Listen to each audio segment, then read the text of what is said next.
Mr. Shoaff said to me that he thought it was a worthy goal to become financially independent for 3 major reasons. First, with money no longer a time-consuming consideration, I could then begin devoting heavy time to all the other dimensions of my life.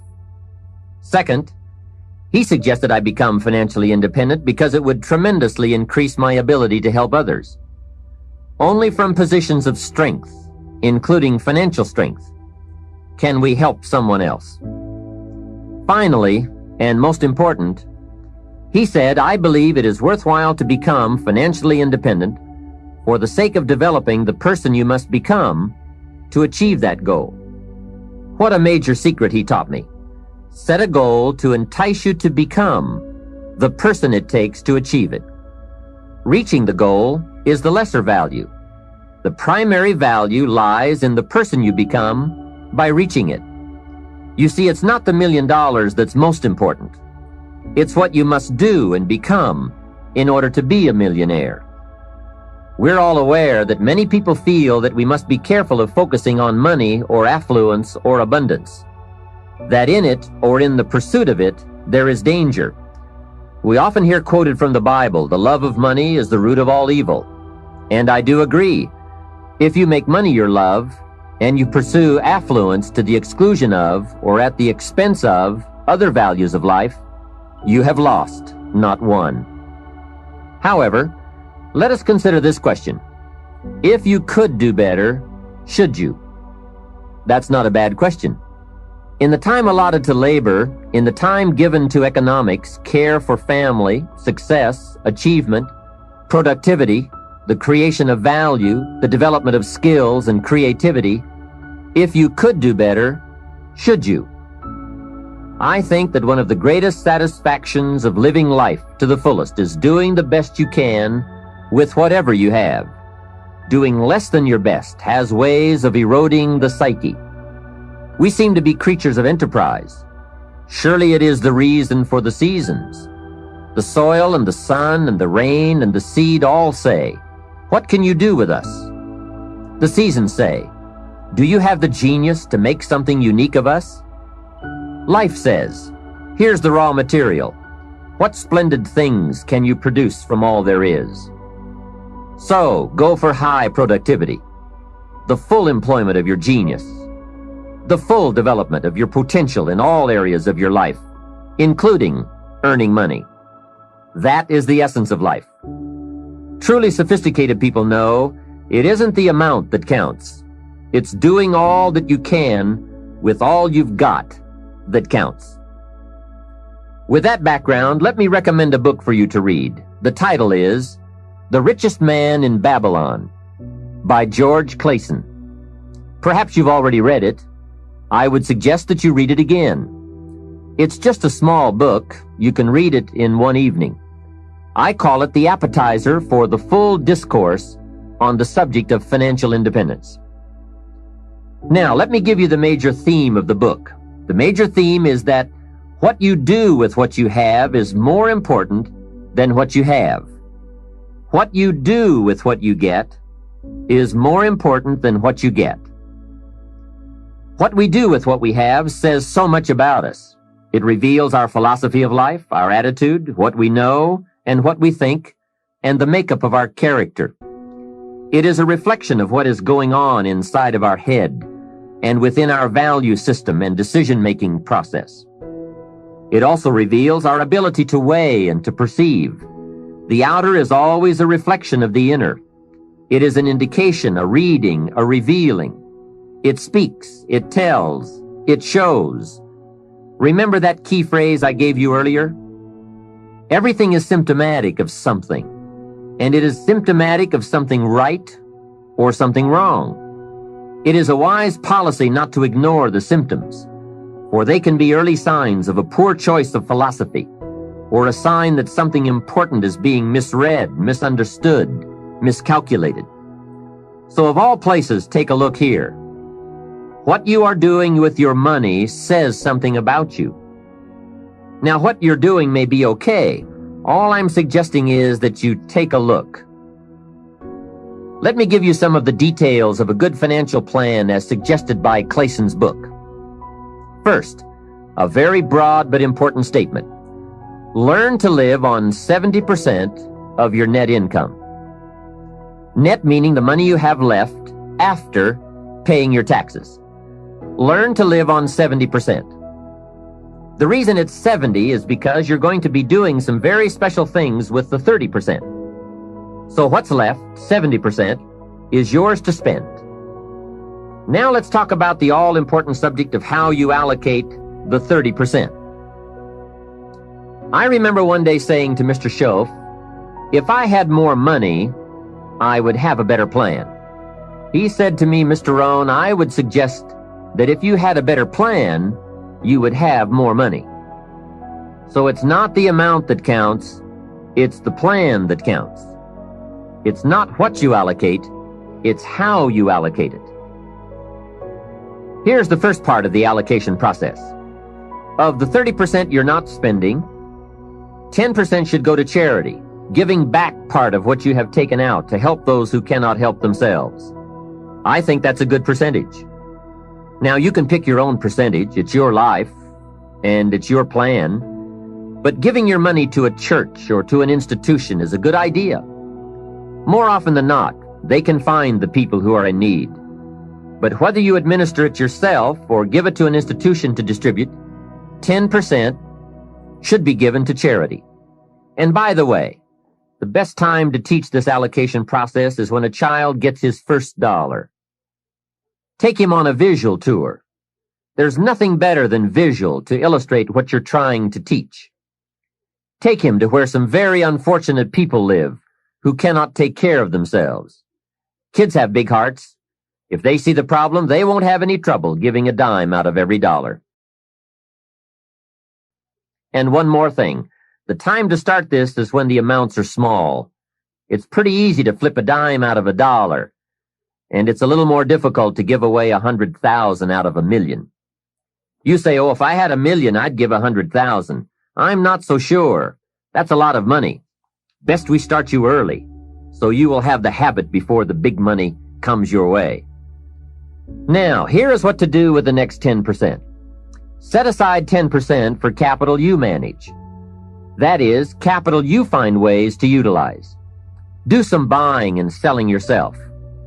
Buy something, fix it, and sell it. Engage in commerce, even if it's only a part-time venture. Your home is a major capital project. In my opinion, we should all engage in capitalism in this country. And again, remember this thought. The best time to teach capitalism is when a child is old enough to be stimulated by ideas for goods and services. Kids learn the concept of performing services in exchange for capital early, right? They mow the lawn, help in the house, earn an allowance. But take it a step beyond that, as soon as possible. They will pick it up fast. Kids ought to have 2 bicycles, one to ride and one to rent. It doesn't take much to be in business. It doesn't take $1 million. And the same business principles apply whether it is a bicycle business or General Motors. Show kids how to buy a bottle of soap for $2 and sell it for $3. Right in the neighborhood. It's called capitalism in action. Profits, products, and services brought to the marketplace. It is most exciting once you understand the mechanics and the dynamics. It's the stuff of which fortunes are made. And teach kids the advantage of being kids. Some people will buy from you just because you're little. So you must get on with it. You won't be little forever. So Johnny goes a few doors down from your home in the neighborhood and knocks on a door. Mrs. Jones answers, and Johnny says, Mrs. Jones, I have this bottle of soap. It is the best there is. My mother uses it, and lots of people I know wouldn't use anything else. You should really have some. It only costs $3, and I'm your neighbor, so I can take care of you. And besides, I'm little. There, isn't that simple? Commerce in action. Capitalism at its foundation. You see, the only danger in capitalism is if capital gets in the hands of too few people. As long as it is in the hands of the many, it is a dynamic force for profitable and exciting enterprise. Back to our story. Mrs. Jones says, "Johnny, I appreciate your coming by, and I think your product is unique, but really, to be honest with you, I have plenty of soap." Johnny says, "Let me come in and check." Hey, kids know how to overcome objections. They have been mastering that skill all their lives. Johnny knows how to get in the door. Mrs. Jones says, "You've got me. I'll be a customer." Now, when he comes home, you must get ready to teach all the other principles of enterprise and successful living. The two should go together. First, Johnny says, "I've got $3 to spend," and you point out the obvious. If you spend all $3, you will be out of business. He says, "I can see that."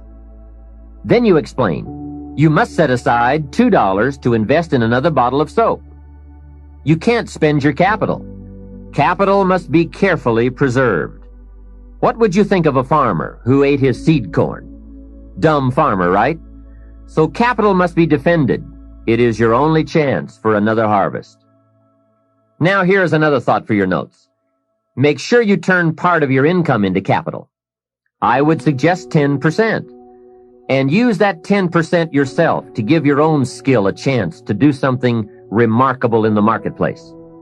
No telling what genius lies, unused, waiting for the spark of opportunity. It is part of the path of fortune. Use this thought. Why not work full-time on your job and part-time on your fortune? You can, you know. It's up to you. And you can't believe the feelings every day when you can honestly say, "I'm working to become wealthy. I'm not just working to pay my bills." It makes a different kind of day. You will find it hard to go to bed at night and exciting to get out of bed in the morning. Remember, it's the same day, the same opportunity, the same you, but it is a greatly different life working to become wealthy or working to get by. Now here is the next principle to teach. Johnny says, "Okay, I'll set aside $2 so I can stay in business and continue to make $1 profit. But I get to spend the $1, right?" Now comes a most important opportunity. You must explain that if he spends that whole dollar, he will wind up broke and unhappy. And then take him on another visual tour to some part of town where he can get a good look at people who spend all they make and are broke and unhappy, and say, "Do you want to live like this?" He will say, "No." Then you say, "All right then, you can't spend the whole dollar." He says, "Well then, tell me what to do with it." And with that open door comes the obvious opportunity to teach all the principles of wealth and happiness and lifestyle.